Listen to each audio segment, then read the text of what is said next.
সবাইকে জানাই হোলির অনেক শুভেচ্ছা। দিনটা ছিল 14ই মার্চ শুক্রবার। আর সেই দিন যেহেতু আবির খেলা হচ্ছিল, তাই মিমো সকাল থেকে বায়না ধরেছে যে ও কিন্তু আবির খেলবে। যদিও ও তেমনভাবে কারোর সঙ্গে আবির খেলেনি, কারণ কিছুদিন আগেই ভীষণ জ্বর থেকে উঠেছে। তো নিজে নিজেই কিছুক্ষণ খেলাধুলো করে স্নান সেরে এবারে ও বলছে আজ নাকি ওই ঠাকুরকে পুজো দেবে। তো ঠিক আছে, গতকালই আমি কিন্তু এই ঠাকুরের সিংহাসনটা বসিয়েছি, তো এখনও তেমনভাবে গুছিয়ে উঠতে পারিনি। আর আজ যেহেতু মিমো পুজো দিচ্ছে, তাই ওই কোনো রকম ও ঠাকুরকে একটু পুজো দিয়ে নিচ্ছে। ও ভীষণ এক্সাইটেড ছিল। তো দোল পূর্ণিমায় মিমোর হাতে ঠাকুর পুজো নেবে, এটাই হয়তো ইচ্ছে ছিল। তো তারপর মিমো স্নান ধান খাওয়া দাওয়া করে আমরা ভাবলাম যে আবির খেলা যেহেতু হয়নি, তো আমরা বাড়ির কাছাকাছি যে আমাদের সূর্যনগর মাঠ রয়েছে সেখানে একটু ঘুরে আসি। তো মিমোর পাপাকে ফোন করলাম, ও ক্লাবে ছিল, ওখানে হোলির প্রোগ্রাম হচ্ছিল, তো বলল ঠিক আছে নিয়ে যাবে। তো তাই জন্য আমরা চটজলদি রেডি হয়ে তিনজনে মিলে বেরিয়ে পড়েছি কিন্তু একটু হোলির প্রোগ্রাম দেখতে। যদিও দুপুর অনেকটাই হয়ে গেছে, এখন ওই 2টো মতন বাজে। তবে হ্যাঁ, এই সময়টাতেই দেখতে পেলাম মাঠে কিন্তু ভীষণ ভিড়।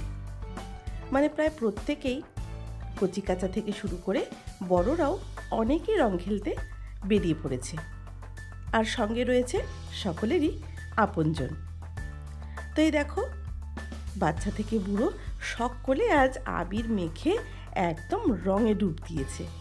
আর আমরা দাঁড়িয়ে দাঁড়িয়ে এখানে দেখছিলাম চারিদিকে বিভিন্ন রকমের রঙের ছড়াছড়ি, আর তার ওপর রয়েছে ওই রঙিন মানুষগুলোর ভিড়। তো এখানে দাঁড়িয়ে বেশ খানিকক্ষণ হোলি খেলা দেখলাম। আর পাশেই সূর্যনগর মাঠে কিন্তু দারুণ সুন্দর বসন্ত উৎসব হয়। তো সেখানে প্রোগ্রাম অনেকটাই হয়ে গেছে আর এখন প্রায় শেষের দিকে। তো যাই হোক, আমরা আর মাঠের ভেতরে ঢুকিনি, কারণ সেখানে প্রচণ্ড ভিড় আর ওই আবিরের ছড়াছড়িতে মানে বেশ একটু অসুবিধেই হচ্ছিল বলবো। তো কিছুক্ষণ এখানে দূর থেকে দাঁড়িয়ে আমরা আবির খেলা দেখার পর মিমু বলল যে কিছু খাবে। তো আমরা চলে গিয়েছিলাম আখের রসের দোকানে। তবে হ্যাঁ, তার আগে কিন্তু মিমু এখানে ওই একটা বুলবুলি কিনে নিয়ে বেশ কিছুক্ষণ আনন্দ করলো। যদিও ওরও খুব একটা ভালো লাগছিল না এতটা ভিড়, আর আমরা ভেবেছিলাম হয়তো আর একটু হালকা পাবো। তবে রাস্তাঘাট চারিদিকেই ওই কী বলবো, ছেলে মেয়েদের এতটাই ভিড় আর রঙের ছড়াছড়ি যে শ্বাসকষ্ট হতে শুরু করে দিয়েছিল। তো যাই হোক, মিমো এখানে কিছুক্ষণ খেলাধুলোর পর যেহেতু ওর খাওয়া দাওয়া হয়ে গেছে, তাই বাইরের বেশি কিছু খাবার তো চলবে না, সেজন্য আমরা চলে যাচ্ছি কিন্তু আখের রসের দোকানে। তো দেখো এখানে কি সুন্দরভাবে হাতে একটা দারুণ সুন্দর গান থেকে ওরা আবির ছড়িয়ে ছড়িয়ে যাচ্ছিল। তো যাই হোক, এগুলো দেখতেও ভীষণ মজা লাগে। তারপর এখানে চলে এসেছি আখের রস খেতে। সেদিন যেন আখের রসের মধ্যেও মনে হচ্ছিল যেন আবির গুলে দিয়েছে, খুব একটা ভালো লাগেনি। তো যাই হোক, খেয়ে নিলাম, কিছু করার নেই। আর সবারই এমন মানে একই অবস্থা, চারিদিকে রঙে রং। তো এখান থেকে আমরা আখের রস খেয়ে আর ভাবছি বেশিক্ষণ দেরি করব না। আসলে ঘরের মধ্যে এই আনন্দের দিনগুলো চুপচাপ বসে থাকতে একদমই ভালো লাগে না। বাইরেটায় কি হচ্ছে সেটা দেখলেও যেন মনে হয় নিজেরই হয়তো এই আনন্দটা উপভোগ করা হয়ে গেল।